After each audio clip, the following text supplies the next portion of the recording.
Yes, students, as we had done up to the second last paragraph.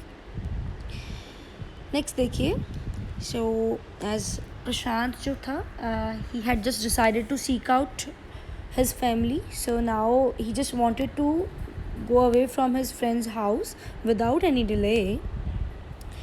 So he equipped himself with a long, sturdy stick and then started on his 18-kilometer expedition back to his village.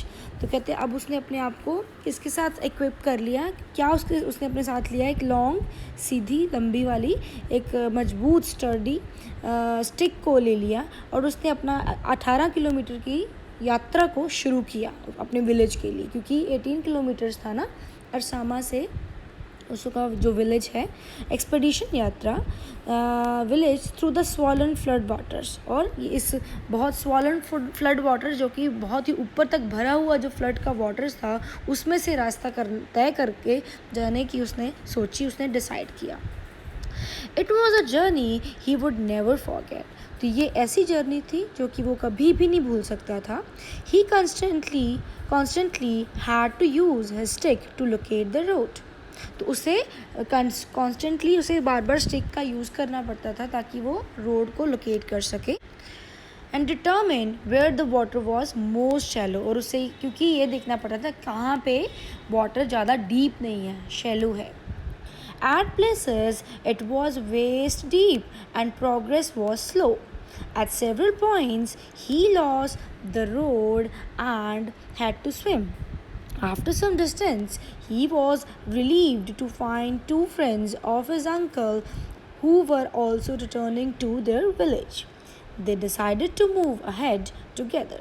तो कहते कुछ कुछ जगह पर तो water उसके waste तक था, लेकिन वाटर के मतलब निकासी होने के जो प्रोग्रेस थी वो बहुत स्लो थी, और कहीं कहीं पर तो वो रास्ता भी भटक जाता था, उसे फिर से स्विम करके तैर के उस रास्ते पर आना पड़ता था. तो उसे कब चैन की सांस ली, रिलीफ कब फील हुआ, जब उसे उसके अंकल के दो फ्रेंड्स मिले. क्योंकि प्रशांत के जो मम्मी थे, मदर थे, वो तो पहले ही, माँ बाप दोनों ही नहीं थे, मदर की भी डेथ हो गई थी, तो वो अपनी नाना नानी के पास ही रहता था, मामा के पास. तो उसके अंकल जो उसके मामा के दोस्त उसको मिल गए रास्ते में, उसको बहुत चैन का सांस आया. Then they decided to move ahead together, और उन्होंने डिसाइड किया कि वो इकट्ठे ही जाएंगे. As they waded through the waters, the scenes they witnessed grew more and more macabre. तो जैसे वो वाटर्स के थ्रू वो जा रहे थे, तैर तैर के वेट करके जा रहे थे, तभी जो सीन्स उन्होंने देखे वो बहुत और भी ज़्यादा डिस्टर्बिंग, मैकेबर होता है डिस्टर्बिंग, जो कि अ फियर ऑफ डेथ, इस तरह का डिवास्टेटिंग और डैमेजिंग सीन्स हों जो कि हमें बिल्कुल ड्रेडफुल हों, यू कैन से. तो इस तरह के सीन्स उन्होंने देखे. They had to push away many human bodies, men, women, children, and carcasses of dogs, goats, and cattle that the current swept against them as they moved ahead. In every village that they passed, they could barely see a house standing. Prashant now wept out loud and long. He was sure that his family could not have survived this catastrophe. तो कहते हैं तो जैसे वो आगे जा रहे थे तो उनको बहुत सारी ह्यूमन्स की बॉडीज़ को पीछे मतलब धकेलना पड़ रहा था अपने रास्ते को साफ़ करने के लिए. वुमेन, चिल्ड्रन लोग और मेन की बॉडीज़ को, इवन डॉग्स की कार्कसेस को, कैटल को, उनको सबको रास्ते से हटाना पड़ रहा था बॉडीज़ को उनको, ताकि वो आगे चल सके. और कोई भी जहाँ जिस विलेज से वो गुज़र रहे थे वहाँ पर बहुत कम ऐसा वो देख पा रहे थे कि कोई हाउस बचा हो, जो कि थोड़ा बहुत बचा हो.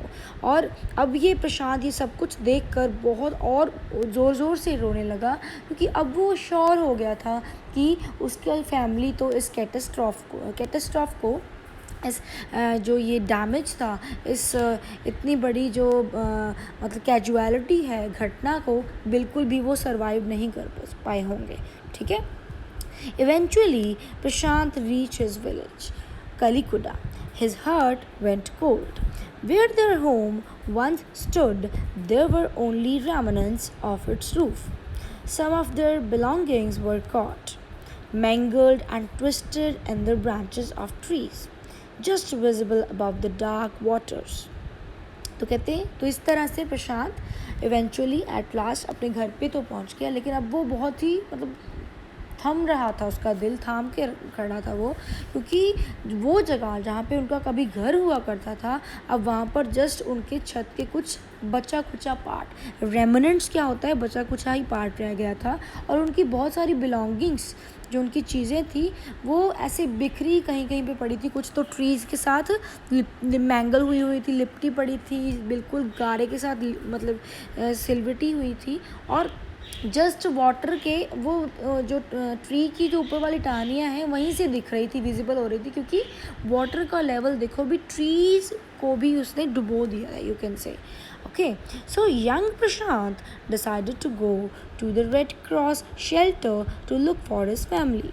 तो यंग जो प्रशांत था उसने ये डिसाइड किया कि अब उसे रेड क्रॉस एक शेल्टर होम होगा, तो वहाँ पर उसने जाने का सोचा कि ताकि वो अपनी फैमिली को ढूंढ सके. Among the first people he saw in the crowd was his maternal grandmother. Weak with hunger, she rushed to him, her hands outstretched, her eyes brimming. It was a miracle. They had long given him up for dead. तो कहते हैं तो सबसे इतनी बड़ी भीड़ में से जब वो रेड क्रॉस शेल्टर में पहुंचा, सब इतनी बड़ी भीड़ में से उसे जो पहला चेहरा उसे दिखा उसकी मैटरनल ग्रैंडमदर का था, उसकी नानी का था, जो कि बहुत ही वीक हो चुकी थी, इतने दिनों से उन्होंने कुछ खाया नहीं था भूख से, और वो एकदम से भाग के आई, उसके हाथ बिल्कुल आउटस्ट्रेच थे जैसे बूढ़े हाथ थे, ठीक है, और उनकी आंखें भरी हुई थी आंसुओं से, और उनके लिए तो ये चमत्कार था क्योंकि उन्होंने बहुत टाइम पहले ही वो सोच के बैठ गए थे कि प्रशांत नहीं रहा होगा, कि उसकी भी डेथ हो गई होगी, जैसे प्रशांत ने भी सोच लिया था कि उसकी जो फैमिली है वो भी सर्वाइव नहीं कर पाई होगी इस इतने बड़ी कैटेस्ट्रॉफ को, तो उसकी फैमिली ने भी ये सोच लिया था कि शायद प्रशांत अकेला गया है, वो कहाँ सर्वाइव कर पाया होगा. Then quickly word spread. His extended family gathered around him and hugged him tight in relief. तो तभी ये जैसे वो मतलब एकदम से खुशी से ये वर्ड्स ये बात एकदम से फैल गई वहाँ पे भी प्रशांत जिंदा है, प्रशांत जिंदा है, तो तभी उसकी जो फैमिली है वो सारे उसके एकदम से इकट्ठे हो गए, उसको सबने हग किया टाइटली, उन्होंने चैन का सांस लिया. Prashant anxiously scanned the motley battered group. तो उसने बहुत ही एक्साइटेडली मतलब यू कैन से बहुत ही ध्यान से उसने हर चीज़ को देखा. मोटले होता गारा, हर चीज़ का मिक्सचर सा. तो ये सारे बैटर्ड ग्रुप को उन सबको जैसे वो लिबड़े हुए थे, वो बिल्कुल मतलब गारे वगैरह में वो मतलब उसका सब कुछ किस तरह से उनकी क्या वो पोजीशन होगी, उन सभी पोजीशन को उसने अच्छे से स्कैन किया. एंड देन उसकी ब्रदर्स और सिस्टर्स, उसके मामा जी, उसकी मामी जी, they all seem to be there, और उसने देखा कि वो सभी के सभी ज़िंदा हैं, सही हैं. उसने सारा अपना पहले ग्रुप को अपनी फैमिली को चेक किया कि मतलब सारे ठीक ठाक हैं. Then by the next morning, as he took in the desperate situation in shelter, he decided to get a grip over himself. He sensed a deathly grief settling upon the 2,500 strong crowd in the shelter. तो next morning उसने देखा, उसने इस desperate इस situation को, जो shelter में जो सिचुएशन थी उसको पहले ध्यान से भांपा. देन उसने ये डिसाइड किया कि वो उसने जो कुछ भी अब तक देखा है, जो सीन्स देखे हैं, उसको अपने आप पे ग्रिप ओवर करना होगा, अपने आप को कंट्रोल में लेके आना होगा, अपने आप को स्थिर करना होगा. देन उसने ये भांप लिया कि ये जो डेथली ग्रीफ है, ये जो इतनी बड़ी 2500 लोगों की जो क्राउड है जो कि उस रेड क्रॉस शेल्टर में है, वो एक बहुत ही बड़े डेडली सदमे से गुजर रहे हैं. उसने इस चीज़ को भांप लिया कि मतलब कुछ ना कुछ किया जाना चाहिए, नहीं तो ये इनकी भी डेथ हो जाएगी भूख से, प्यास से, सदमे से, या loss of their family members इन सदमे से. तो ये सब चीज़ों को वो देख रहा था, सोच रहा था, समझ रहा था. 86 lives were lost in the village. तो पूरे विलेज में इस कैटेस्ट्रॉफ की वजह से 86 लोगों की डेथ हो गई, और 96 हाउसेस जो थे सारे के सारे वो वॉश्ड अवे हो गए. It was their fourth day at the shelter. So far, they had survived on green coconuts, but there were too few to go around. Such a tumult of people. So this was the fourth day. तो ये चौथा दिन था shelter में, और ये सारी crowd जो थी ये सिर्फ ग्रीन कोकोनट्स पे ही जीवित रह रही थी, लेकिन वो भी बहुत कम थे इस टुमल्ट, इस डिसऑर्गेनाइज्ड क्राउड को सरवाइव करने के लिए. टुमल्ट होता है डिसऑर्गेनाइज्ड, डिसऑर्डरली, कंफ्यूज्ड. जो ये लोगों का झुंड था, उनको सारे लोगों में पूरा आने के लिए ये कोकोनट्स बहुत कम थे. तो प्रशांत, जो कि all of 19 years, decided to step in as a leader of his village, if no one else did. He organized a group of youths and elders to jointly pressurize the merchant once again to part with his rice. तो प्रशांत, जो कि सिर्फ 19 वर्षीय एक लड़का था, उसने decide किया कि वो अपने विलेज का लीडर बनेगा अगर कोई भी नहीं बनता है तो उसने कुछ जवानों को, कुछ बड़ों को एकत्रित किया और उनको बोला कि वो सभी इकट्ठे होके जो उनके विलेज का मर्चेंट है, व्यापारी है, उसको प्रेशराइज करें कि वो कुछ राइस उन्हें भी दे. तो इस बार this time the delegation succeeded and returned triumphantly, wading through the receding waters with food for the entire shelter. No one cared that the rice was already rotting. Branches from fallen trees were gathered to light a reluctant and slow fire on which to cook the rice. तो इस बार जो ये delegation थी, एक तरह की जो इनकी जो इन्होंने छोटा सा ग्रुप बनाया था, इस बार ये सारे के सारे बहुत ही ये सक्सीड हो गए और ये एक ट्रायम्फेंटली, एक विक्टोरियस भावना से, जीत की भावना से ये वापस आ रहे थे. इस रेसेडिंग, जो कम होते हुए, निकास करते हुए वाटर में से निकलते हुए, वेट करते हुए, ये जो अब राइस, सारी शेल्टर के लिए राइस लेकर ये जो ग्रुप था, छोटा सा डेलीगेशन जो थी, ये सारे के सारे शेल्टर की ओर आ रहे थे. अब किसी को इस चीज़ का केयर नहीं था. नो वन केयर्ड कि ये जो राइस थे ऑलरेडी ये रॉटन थे, ये मतलब थोड़े से ख़राब हुए थे, रस्ट लगी हुई थी इनको, लेकिन फिर भी मतलब भूख के आगे तो मतलब इनके लिए ये भी कहते हैं ना कि भूख में चने भी बादाम, है ना, hunger is the best sauce. तो अभी वो इतने भूखे थे, इतना टाइम से वो हंग्री थे, तो उनके लिए चावल भी एक तरह से वरदान था, चाहे वो कैसे भी थे.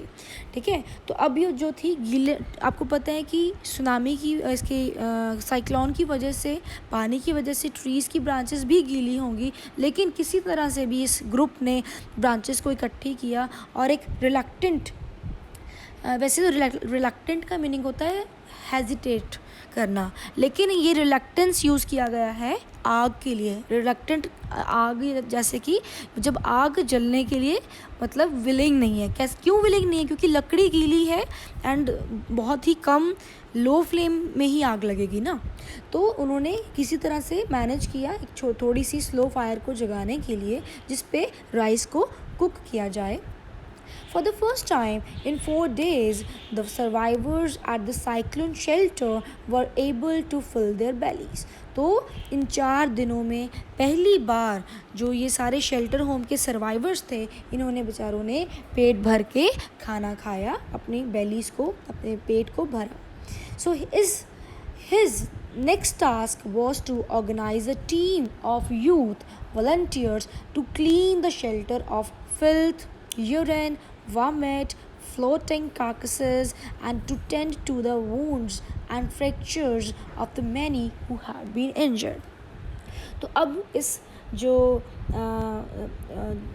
प्रशांत ने, उसकी नेक्स्ट टास्क क्या थी कि वो अब एक यूथ की ग्रुप को ऑर्गेनाइज़ करे, ताकि वो शेल्टर होम में जितना भी फिल्थ था, गंद था, जो भी एक्सक्रेटा था, वेस्ट था, जो भी यूरिन था, मान लो वॉमिट्स किए हुए, फ्लोटिंग कार्कसेस थे, इन सभी को क्लीन किया जाए, और जो बेचारे लोग जख्मी हुए हैं उनको भी, उनकी ओर भी ध्यान दिया जाए, उनके फ्रैक्चर्स की ओर ध्यान दिया जाए, जो कि लोग इस साइक्लोन में इंजर्ड हुए थे.